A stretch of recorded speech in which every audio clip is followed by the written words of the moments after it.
Señor, y le decimos: Señor, te pedimos que tú puedas hablar, Señor, que tú puedas hablarnos a cada uno de nosotros a través de la palabra, Señor, que tú vas a darnos, que tú puedas tocar nuestra mente y nuestro corazón y que podamos ponerla por obra en todo este tiempo. Señor, te lo pedimos en el nombre de Cristo Jesús, tu Hijo amado. Habla a través de mi vida, Señor. Amén, amén. Muy bien. Yo tengo para ti en esta mañana todavía un tema que le he titulado Pasos para el crecimiento. Qué bueno puede ser que tú y yo podamos estar creciendo día tras día, que no dejemos de tener ese crecimiento en el Señor, que día tras día vayamos conociendo de Él y vayamos poniendo por obra todo lo que el Señor nos está pidiendo. Pero bueno, esta es la parte 1, porque pues para dar pasos pues hay que dar varios pasos, y este es el primer paso que tenemos que dar, y este paso es el de las obras muertas, es el arrepentimiento de las obras muertas. Muy bien, vamos a ir a la palabra del Señor en el libro de Hebreos, en el capítulo número 6, en el verso número 1 y verso número 2. Y vamos a dar lectura para ver lo que el Señor nos quiere hablar en este tiempo. Dice la Escritura: por tanto, dejando ya los rudimentos de la doctrina de Cristo, vamos adelante a la perfección, no echando atrás otra vez el fundamento del arrepentimiento de obras muertas, de la fe en Dios, de la doctrina de bautismos, de la imposición de manos, de la resurrección de los muertos y del juicio eterno. Ok, hay cosas que son invisibles a la vista, pero que sostienen lo que es visible. ¿Sabías tú eso? Una de esas cosas son los fundamentos. Los fundamentos no son perceptibles, pero sostienen todo el edificio sobre el cual se construyen. Cuando estos fundamentos no están bien establecidos, el edificio puede colapsar y puede caer. Qué gran error para quienes no quieren invertir mucho en los fundamentos, porque esto es algo que en muchos casos, como en el caso de los edificios, de algunos edificios nuevos, imagínate, eran edificios nuevos en la Ciudad de México en el año 2017, cuando hubo el temblor, cayeron colapsados. ¿Por qué? Porque se quisieron ahorrar en los fundamentos, se quisieron ahorrar en los cimientos. Entonces, ¿qué fue lo que pasó? Que muchos de estos edificios nuevos cayeron, no por el temblor simplemente, sino porque no estaban bien cimentados, no estaban bien fundados. Los fundamentos son muy importantes también en la vida cristiana y muchas veces se menosprecian. Muchas veces al pasar los años damos por sentado que estamos bien y que no necesitamos poner atención en esos fundamentos, no necesitamos analizar nuestra vida para si estamos bien cimentados, y creemos que ya pasamos esa etapa cuando muchos todavía estamos detenidos en ella.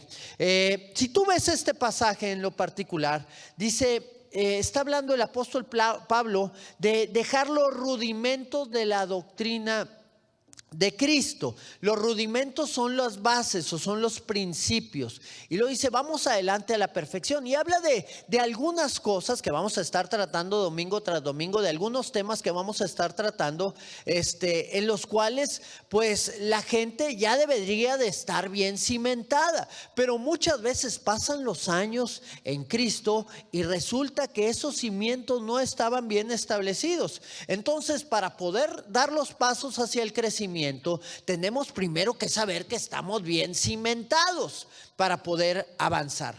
Yo recuerdo que en una ocasión, cuando empezaron a darse los eventos del cara a cara, se acercó conmigo una persona que era líder, ¿verdad? Era un líder espiritual, y se acerca conmigo y no estaba de acuerdo con el cara a cara, y me dice: es que ¿cómo puede ser que se le quiera dar esto a la iglesia? Y me sacó este pasaje que te acabo de leer hace algunos momentos. Mire lo que dice, me decía, dejando atrás, dice, dejando ya los rudimentos el arrepentimiento de obras muertas, del bautismo, de la imposición de manos, de la resurrección de los muertos. Dice aquí ya dejando atrás, ¿cómo se los vas a volver a traer a la iglesia. Y yo le dije, bueno, pues yo creo que hay que recordar ciertas cosas que a veces se olvidan o cimentarlas bien. Y bueno, como que no estuvo de acuerdo y se fue y así quedó, ¿verdad? Y bueno, este es un evento, el cara a cara, que va desde las bases hasta tener un encuentro con Dios, ¿verdad? Está muy padre y en su momento lo vamos a tener. Pero mira, yo quiero decirte, esta persona que me dijo estas cosas, tiempo después, años después, resulta que estaba pues caminando en una situación de adulterio, ¿verdad? Y ya llevaba varios años en esa situación. Entonces, como que le molestaba llevar a la gente a las bases, a la iglesia a las bases, cuando ni siquiera él estaba bien cimentado, no tenía esas bases en su vida. Y qué triste puede ser que muchas personas están en esa situación, no tienen las bases bien establecidas, entonces no pueden desarrollar ni construir el edificio correctamente. El escritor de Hebreos estaba hablando en el capítulo 5, ahorita leímos el capítulo 6, pero antes de eso, en el capítulo 5 estaba hablando de que la gente, la iglesia o aquellos que habían conocido al Señor tenían que llegar a la madurez, que ya debían de haber sido maestros, pero que todavía eran niños espirituales, no habían tenido ese crecimiento que ellos necesitaban tener. Y luego les dice que tienen que pasar que avanzar de los rudimentos, de las cosas que ellos se supone que ya sabían, de las bases que se supone que ya estaban bien establecidas y que tenían que llegar al siguiente nivel. Y yo quiero partir de este punto porque, como les comentaba, hay muchos que no tienen ni la menor idea de las bases en las cuales ellos tienen que estar establecidos. Yo quisiera que profundicemos en cada uno de estos puntos y lo vamos a estar haciendo a través de los domingos que vienen, para tomar bien en cuenta esas bases, para que si tú estás bien cimentado en ellas, pues gloria a Dios, ya tienes algunas herramientas ahí para enseñar a otros. Pero si no lo estás, es tiempo de que tú te edifiques correctamente esos cimientos para poder avanzar. Y hoy nos toca el arrepentimiento de las obras muertas. Y te voy a dar algunos términos durante pues ¿cómo le pudiéramos llamar? Toda esta serie de predicaciones que tal vez las has escuchado mucho, pero que muchas veces no las tenemos bien entendidas.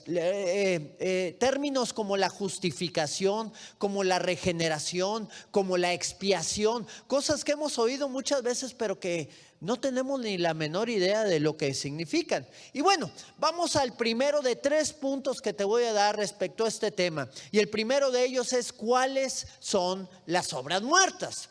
Porque si tenemos que arrepentirnos de obras muertas, pues primero tenemos que saber cuáles son las obras muertas. En resumidas cuentas, las obras muertas son aquellas que no producen vida. ¿Por qué? Porque están muertas. ¿Ok? Y aquí yo veo 2 tipos de obras muertas. El primero de ellos son las obras malas muertas. Malas y muertas, ¿verdad? Entonces tan malas estas obras. Bueno, ahí en el libro de Colosenses, capítulo 1, en el verso número 20 y 21, fíjate lo que dice la palabra. Dice: y por medio de él, por medio del Señor, reconciliar consigo todas las cosas, así las que están en los cielos como con las que están en la tierra, como las que están en los cielos, haciendo la paz mediante la sangre de su cruz. Y luego dice: y a ustedes también, y a vosotros también, que eran en otro tiempo extraños y enemigos en su mente, haciendo obras malas o malas obras, nos ha reconciliado. ¿Qué es lo que tiene que suceder en nosotros para ser reconciliados con Dios, para poder tener una amistad con Dios? Tenemos que cambiar la mentalidad pecaminosa que teníamos, la mentalidad que nos lleva a actuar diferente a lo que Dios quiere que hagamos. Decía una persona que vivía en la homosexualidad que Dios era amigo de todos. ¡Qué gran error de esta persona! porque esto no es así. Si tú crees que Dios es amigo de todos, no son así las cosas. Ni Dios es amigo de los pecadores, ni los pecadores son amigos de Dios, porque no hay comunión entre Dios y el pecado. Hay muchos pecadores que dicen amar a Dios, lo creen, pero realmente no lo hacen. ¿Por qué? Porque si aman a Dios, guardarían su palabra, andarían en su voluntad, pero no lo hacen, andan en la suya y consciente o inconscientemente se constituyen enemigos de Dios. Fíjate muy bien, no lo digo yo, lo dice la palabra. El libro de Santiago, capítulo 4, en el verso número 4, especifica esto la escritura y dice: oh almas adúlteras. Fíjate lo que dice: almas adúlteras. Aquellos que no tienen una fidelidad con Dios, aquellos que creen amar a Dios pero no lo aman. Eso es adulterio, ¿verdad? ¿Por qué? Porque están yéndose hacia otras direcciones. Y hace esta pregunta Santiago, dice el apóstol Santiago, dice: ¿no saben que la amistad del mundo es enemistad contra Dios? Cualquiera pues que quiera ser amigo del mundo se constituye enemigo de Dios. ¿Cuántos quieren tener a Dios de enemigo? Yo no lo quiero tener de enemigo. Yo quiero tener una amistad con Él. ¿Por qué? Porque me conviene. Pero hay gente que le gusta más el mundo, que se ha acostumbrado a él. Y entre más te acostumbras, más enlazado estás al mundo. Es simple y sencillo. Si yo tomo la decisión de vivir una vida de pecado, también estoy tomando la decisión de estar alejado de Dios y de tener una enemistad con Él. No puedo engañarme y pensar que estoy con Él y estoy fuera de Él al mismo tiempo. Dijo uno: yo ya dejé muchas cosas. ¿Hasta qué punto debo de dejar? Bueno, te voy a decir hasta qué punto debes de dejar. Tienes que dejarlo todo. Tienes que dejarlo todo y seguir a Cristo. Si no, no podrás experimentar de la plenitud de Dios para tu vida. Hay tanta gente que se está perdiendo de todas las bendiciones de Dios por el simple y sencillo hecho de que no quieren dejar el mundo, no quieren dejar sus vicios, no quieren dejar las ataduras en las cuales están arraigados, y esto no les permite experimentar la gracia de Dios sobre sus vidas. Pero bueno, esas son las obras malas muertas. Pero ahora te voy a hablar de del otro tipo de obras, las obras buenas muertas, porque también hay obras buenas que están muertas, que no producen vida. También podemos encontrarnos en esta situación. Hay en el libro de Tito, en el capítulo número 3, en el verso número 5. Vamos a leer lo que dice aquí el escritor. Dice: nos salvó. ¿Quién nos salvó? El Señor nos salvó. Y luego aclara y especifica y dice: no por obras de justicia que nosotros hubiéramos hecho, sino por su misericordia, por el lavamiento de la regeneración y por la renovación en el Espíritu Santo. Muy bien, ahora te voy a dar la primer palabra del glosario cristiano que tú debes de anotar para saber qué significa.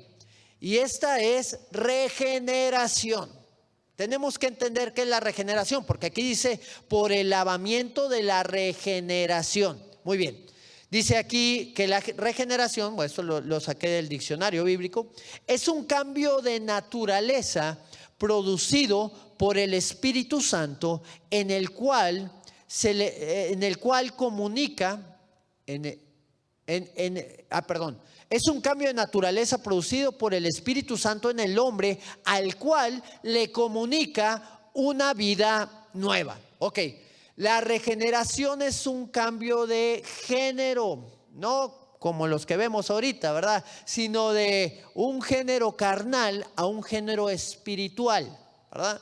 Tenemos que entender que cuando venimos al Señor, le entregamos nuestra vida en Él, algo sucede, viene una regeneración. Ahora sí somos llamados hijos de Dios. Antes éramos hijos del infierno. Muchos dirán, no, todos somos hijos de Dios. No, somos criaturas que Dios hizo, somos criaturas de Dios, pero no todos son hijos de Dios. La palabra lo especifica y dice: a los que le recibieron y a los que creen en su nombre, se les ha dado la potestad, o se les ha dado el poder. Ahí es donde actúa la regeneración, donde somos transformados, el poder de ser llamados hijos de Dios. Y luego aclara: los cuales no son engendrados de voluntad de hombre y de mujer. Así que si en una ocasión tu papá y tu mamá tuvieron el deseo de poder crearte a ti, o de poder ser parte del proceso de Dios para que tú nacieras, bueno, eso es solo una parte. Ahí te volviste una criatura de Dios. Pero ser un hijo de Dios es alguien que ha tenido una regeneración a través del lavamiento. Y el lavamiento es sacar toda la basura y el mugrero que había en nosotros para que podamos ser nuevas criaturas en Cristo. Y luego dice aquí: por la renovación del Espíritu Santo. El Espíritu Santo día tras día nos renueva. Primero somos regenerados, pero luego somos renovados. O sea, día tras día vamos sacando de nuestra vida todo lo que estorba a través del Espíritu Santo. Muchos no han comprendido que las obras buenas que nosotros hacemos, como dice este pasaje, no por obras de justicia que habíamos hecho, las obras buenas no nos van a salvar. La salvación viene a través de la misericordia de Dios, pero también viene por un lavamiento que nos regenera y una renovación constante del Espíritu Santo.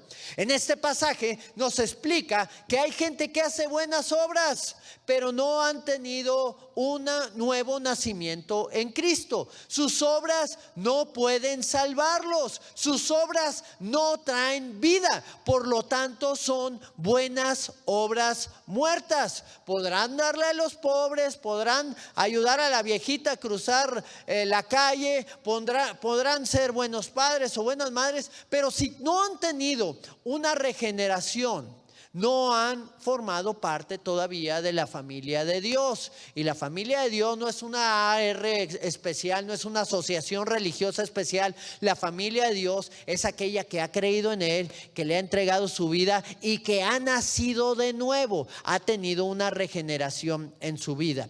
Dirá alguno: es imposible ser salvo si no tienes buenas obras. Estoy completamente de acuerdo contigo. Solo que no son mis buenas obras las que me van a salvar, sino que cuando yo me arrepiento, cuando yo recibo la salvación a través de la gracia y misericordia de Dios, cuando creo en Él, que el Señor murió, que el Señor le levantó de los muertos también a Jesucristo, entonces yo tomo la decisión de creer en Él y de hacer su voluntad y soy transformado. Luego sucede lo que el apóstol Pablo dijo en la carta a los Efesios, en el capítulo 2, en el verso número 10. Dice: porque somos hechura suya. ¿Quiénes? Los que ya tuvieron una regeneración de su naturaleza pecaminosa a la naturaleza espiritual en Cristo. Entonces somos hechura suya, y luego dice: creados en Cristo Jesús, a través de conocerle a Él, a través de entregarle nuestra vida. ¿Para qué? Para buenas obras, las cuales Dios preparó de antemano para que anduviéramos en ellas. No sé si logras entender el proceso por el cual nos pasa el apóstol Pablo. Primero tenemos que ser hechura suya, primero tenemos que ser llamados hijos de Dios. ¿Para qué? Para poder hacer las cosas que Él nos está pidiendo que hagamos, las buenas obras que Él ya preparó de antemano. Hay buenas obras vivas y hay buenas obras muertas. Tú puedes hacer las buenas obras muertas estando sin Cristo, pero si estás con Cristo, todas las buenas obras que tú hagas, guiado por el Espíritu Santo, van a ser obras vivas, obras que van a traer un fruto y que van a traer bendición a tu vida y a todas las personas que están alrededor tuyo. Entonces yo tengo que caminar en esa dirección, tengo que empezar a hacer obras vivas. ¿Cuándo suceden estas? Cuando hago lo que el Espíritu Santo me pide. Por eso dice la palabra, los que son guiados por el Espíritu, estos son hijos de Dios. Porque las obras buenas vienen después de conocer a Cristo. Vienen después de entregarle nuestra vida a Cristo, no antes. Las obras buenas que podemos hacer antes de ello son obras buenas muertas. Cualquiera diría, bueno, pues mejor malas que buenas. Pues sí, mejor malas que buenas, pero de nada sirve porque esas no me van a salvar ni me van a dar una nueva vida en Cristo Jesús. Tenemos que entregarle nuestra vida al Señor. Y aquí quiero ir al segundo punto. Yo quiero llevarte al contexto del autor. Al contexto del autor de la carta a los hebreos, ¿verdad? No se sabe realmente quién pudo haber sido. Algunos dicen que fue el apóstol Pablo, pero hay ciertas cuestiones en la manera de expresarte que no corresponden al apóstol Pablo. Dejémoslo solamente como el Espíritu Santo, que fue el que inspiró esta carta. Y necesitamos entender muy bien lo que el escritor de Hebreos dice que tenemos que tener del contexto que él está tratando de decirle a los lectores, que era un contexto que iba dirigido a esta carta, como dice el libro de los Hebreos, pues es una carta que iba escrita hacia los hebreos. Al pueblo de Israel, iban hacia los judíos creyentes, obviamente en primer lugar, pero también algunos judíos no creyentes para que pudieran conocer, y no solamente a ellos, sino también viene descrita para la vida de cada uno de nosotros. Y lo que le está tratando de decir a los judíos convertidos y a los no convertidos y a nosotros es un punto muy especial. La escritura habla en el libro de Hebreos, o el contexto del libro de Hebreos es decirle a los judíos y a nosotros que había un viejo pacto, pero que el nuevo pacto era mejor que el antiguo. Muy bien, fíjate muy bien, porque te voy a dar una palabra, bueno, otro término importante que tienes que anotar, ¿verdad? Ya anotamos lo que es la regeneración. Bueno, ahí te va. Otro término importante, que es la expiación. Apúntalo, porque muchos escuchamos todos estos términos, pero muchas veces no sabemos qué significan. La expiación, fíjate muy bien, es la eliminación de la culpa o del pecado a través de un tercero. La expiación es un concepto que aplica entre los cristianos, ¿verdad? Y aplica también entre los judíos no cristianos.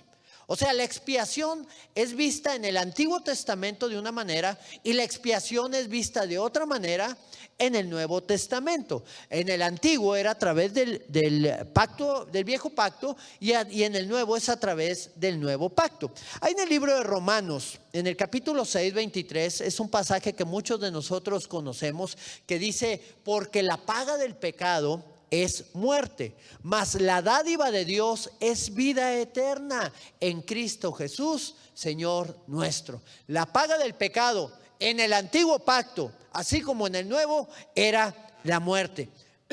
En el antiguo pacto, la expiación o el perdón del pecado se realizaba a través de diferentes maneras, pero en su mayoría el Señor estipuló ofrecer un animal en holocausto para que la persona pusiera su mano, lo llevara ante el sacerdote, primeramente el animal, podía ser un cordero, y pusiera su mano sobre el cordero y pasara su culpa, todo el pecado que esta persona había hecho sobre la vida de ese animal, y ese animal era sacrificado. Eso reflejaba la muerte que ocasionaba el pecado. Ese animalito murió no por la culpa del sacerdote que lo mató, no por culpa de Dios que estableció ese principio, sino por culpa de la persona que había pecado.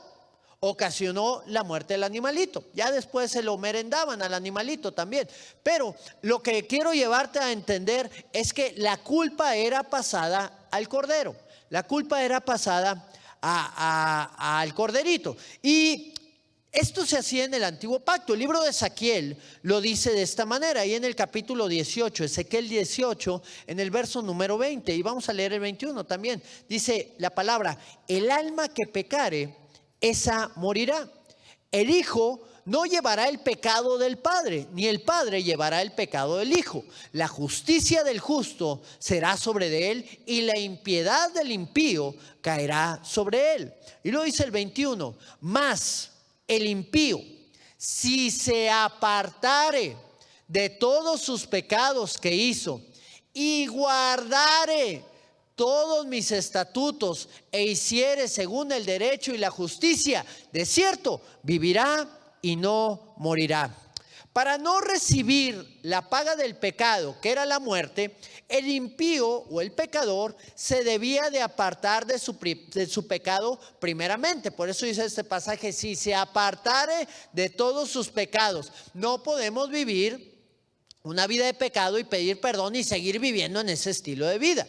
Yo no puedo pedir perdón a Dios si diariamente caigo en lo mismo.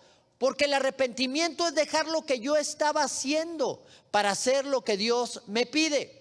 Lo segundo que tenía que hacer esa persona era guardar sus estatutos. Primero era si se apartara de sus pecados, pero luego dice el Señor, y si guardare mis estatutos. Y esto aplicaba también, esto aplica en el día de ahora también. Pero en el tiempo en que se dijo, el pacto que estaba vigente era el antiguo. Entonces tenía que guardar la persona los estatutos siguiendo el procedimiento de llevar el cordero con el sacerdote y entregarlo para hacerlo morir, ya que el pecado de esa persona sería transmitido sobre el cordero. En el nuevo pacto, el Señor indica que Él será el que pague la culpa. Él será ese cordero sin mancha, sin pecado, ¿verdad? Que iba a pagar la culpa de cada uno de nosotros. En el libro de Mateo, en el capítulo número 26, en el verso número 28, el Señor Jesucristo lo especifica de esta manera y dice,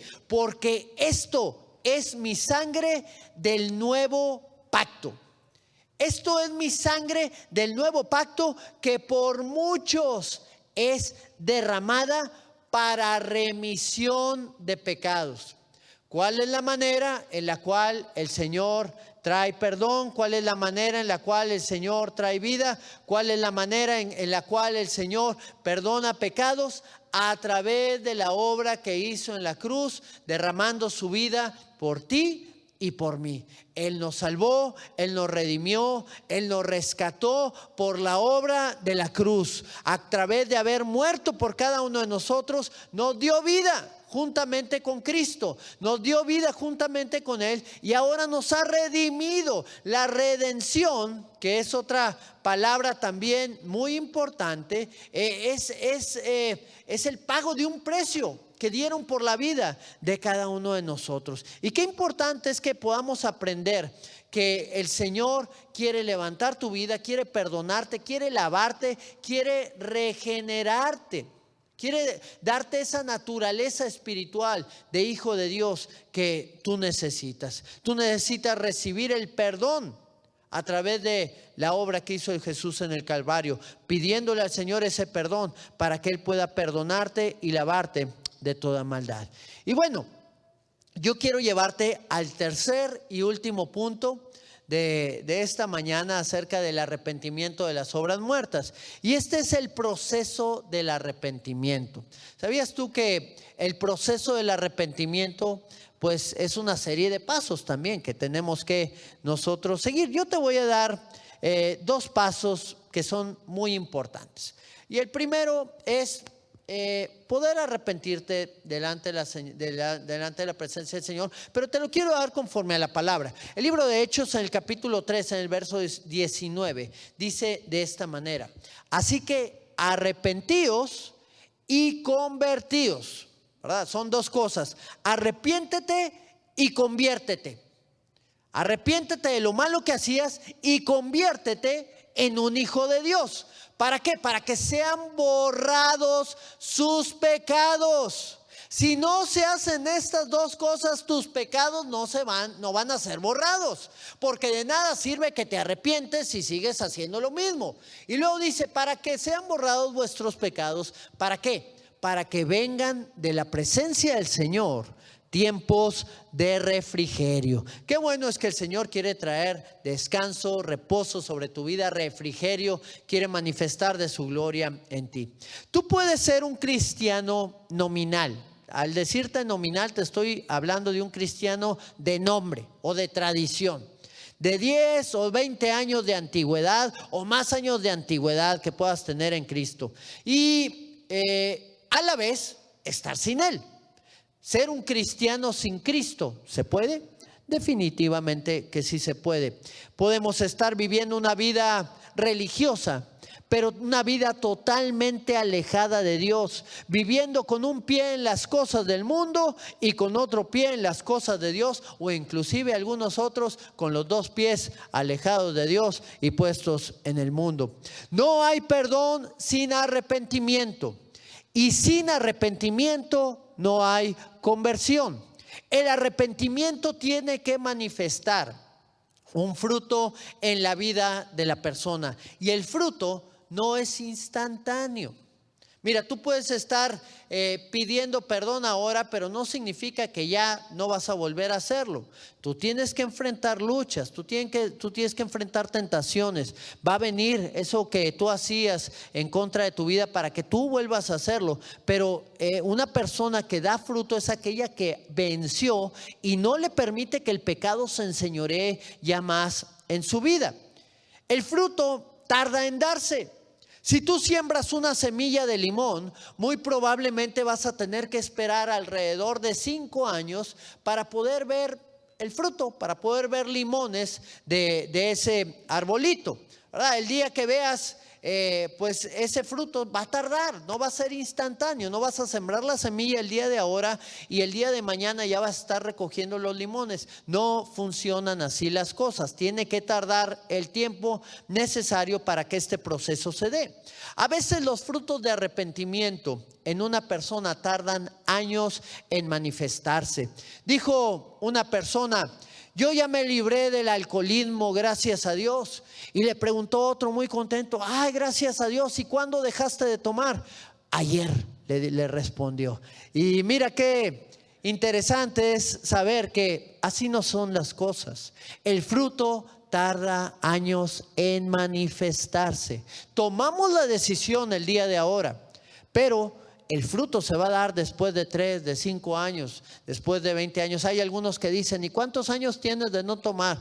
Tengo 5 años, 3 meses, 22 días, 4 horas y 22 segundos, ¿verdad? Y lo tienen bien marcado porque están luchando constantemente contra ellos. Yo creo que el fruto se va a dar cuando ya no tengan ni idea, y cuando les atraviesen la tentación o el pecado, lo que cualquiera cosa que fuera que había antes, y que ya no les llame la atención. En ese momento es cuando ya podemos saber que hay un fruto en nuestra vida de arrepentimiento. Tenemos que tomar las decisiones correctas y librarnos de todas esas obras muertas que nos quieren tener arraigados y detenidos en la situación en la cual estamos. Y bueno, lo segundo que tenemos que hacer después de arrepentirnos es convertirnos, o sea, estar en Cristo. Lo segundo que tú tienes que hacer es que tiene que haber una regeneración en tu vida. Tienes que nacer de nuevo. Segunda de Corintios capítulo 5, en el verso número 17, da este pasaje que muchos conocemos en el evangelismo, pero que es tan verdadero y es una realidad, no solo en el evangelismo, sino cuando llevamos también muchos años como cristianos. Dice la escritura: de modo que si alguno está en Cristo, nueva criatura es. Es una afirmación para los que están en Cristo, que están llegando nuevos, y es una afirmación también para los que ya tenemos mucho tiempo. Tú, si ya estás en Cristo, ya eres una nueva criatura. Ya las cosas viejas quedaron en el pasado. He aquí, todas son hechas nuevas. La mejor vida que tú puedes tener es en el Señor. Tal vez no la hayas experimentado antes y tengas dudas de acercarte al Señor, pero déjame decirte que no hay duda de que la mejor vida que tú y yo podemos experimentar es la vida en Cristo. Las obras muertas, sean buenas o sean malas, producen muerte. Las obras muertas no nos van a permitir avanzar, no nos van a permitir tener un fruto digno de que el Señor nos llama a tener. El Señor quiere darte una vida abundante y estas son las bases que nosotros tenemos que tener en la vida cristiana. Sométete pues a Dios, resiste al diablo y éste va a huir de ti. El Señor te quiere dar la victoria en cada una de las cosas que tú llegues a enfrentar. Él ya venció en la cruz del Calvario y lo único que tienes que hacer tú es recibir el beneficio de la cruz, el beneficio de la obra que el Señor ya realizó por ti y por mí. Guillermo Dobson, él refirió en una ocasión una historia para ilustrar cuán humildes debemos demostrarnos o de cuán humilde debe mostrarse el alma antes de que pueda encontrar esa paz que sobrepasa todo entendimiento. Y él dijo que en uno de sus cultos de avivamiento estaba un jovencito con su mamá y estaba observando todo lo que sucedía el jovencito en ese lugar. Y de repente toca ahí el hombro de su mamá y le dice: mamá, ese hombre, fíjate que está arrepentido y busca la paz, pero yo creo que no la va a encontrar en esta noche. Y su mamá, pues a su mamá le llamó la atención lo que el niño le estaba diciendo. Hay veces que los niños tienen mucho discernimiento. Y le dice la mamá: y bueno, hijo, ¿por qué si tú crees que él está arrepentido no va a encontrar la paz en esta noche?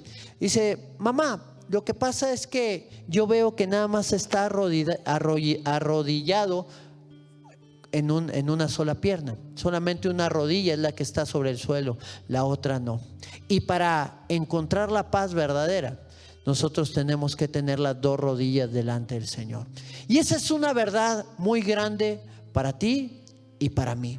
La única manera en la cual nosotros podemos encontrar el beneficio de ser llamados hijos de Dios, de ser nuevas criaturas, es rendir nuestras dos rodillas delante del Señor. Es decirle a Él completamente: te rindo todo lo que soy. No me quedo con nada, Señor. Tú eres el Rey de mi vida. Tú eres el Señor de mi vida.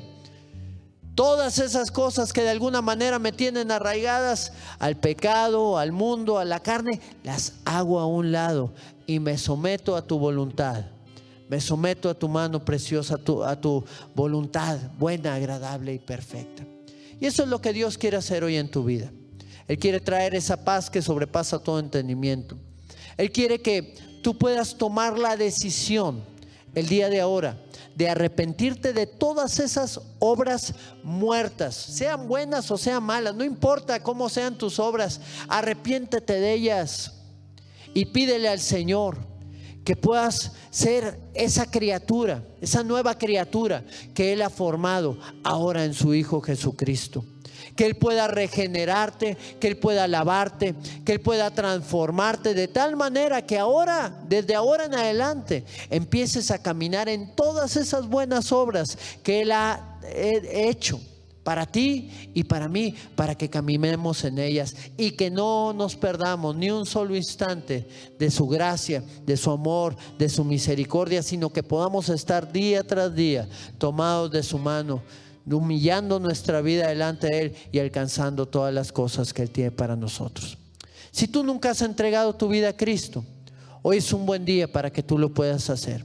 Hoy es un buen día para que tú puedas arrepentirte de tu pecado, arrepentirte de todas esas cosas que te han detenido desde hace mucho tiempo. Hoy es el día en el cual tú le vas a rendir tu vida al Señor. Te vas a arrodillar con las dos rodillas, no con una. Le vas a dar todo al Señor Jesucristo. Y si quieres que yo te ayude en esta mañana, yo quisiera que tú repitieras esta oración después de mí y le dijeras al Señor estas palabras: Señor Jesucristo, Señor Jesucristo, abro las puertas de mi corazón a ti. abro las puertas de mi corazón a ti. Lávame, Lávame, límpiame, límpiame, perdona mi pecado. perdona mi pecado. Quiero hacer Quiero hacer tu voluntad tu voluntad en todas las cosas que me llames. todas las cosas que me llames. Pon de tu Espíritu Santo en mi vida. Pon de tu Espíritu Santo en mi vida. Renuévame Renuévame, y transfórmame. transfórmame. Guíame Guíame al cumplimiento al cumplimiento de tu voluntad. de tu voluntad. En el nombre de En el Jesús. nombre de Jesús. Amén. Permíteme hacer una oración por ti, Padre. Yo oro por cada una de esas personas, Señor, que rindió su vida a ti en esta tarde ya. Yo oro para que tú les toques, Señor, y que tu gracia bendita pueda descender sobre la vida de cada uno de ellos. Para que tú obres en ellos, tú les transformes, les afirmes, Señor, hasta el día en que ellos puedan dar fruto de ese arrepentimiento que han manifestado delante de ti. Yo oro para que tú cumplas tu propósito eterno en ellos. Yo oro para que tú, Señor, les vayas levantando de gloria en gloria, como dice tu palabra, hasta alcanzar las cosas a las cuales tú les quieres llevar. Glorifícate en sus vidas en el nombre de Jesús, Señor. Déjame orar también por aquellos que llevan años tal vez en el camino del Señor, pero se han alejado. Han estado con un pie en el mundo y con un pie en las cosas de Dios. Dicen amar al Señor, pero le han fallado una cantidad muy grande de veces y han cedido a la tentación, al pecado y a Satanás. Y hoy es un buen día para que el Señor traiga libertad sobre tu vida, para que el Señor te renueve, para que te puedas arrepentir de todas esas obras muertas que no van a traer ningún beneficio para tu vida, y que te puedas someter a la voluntad de Dios, que va a traer vida y una vida abundante sobre ti.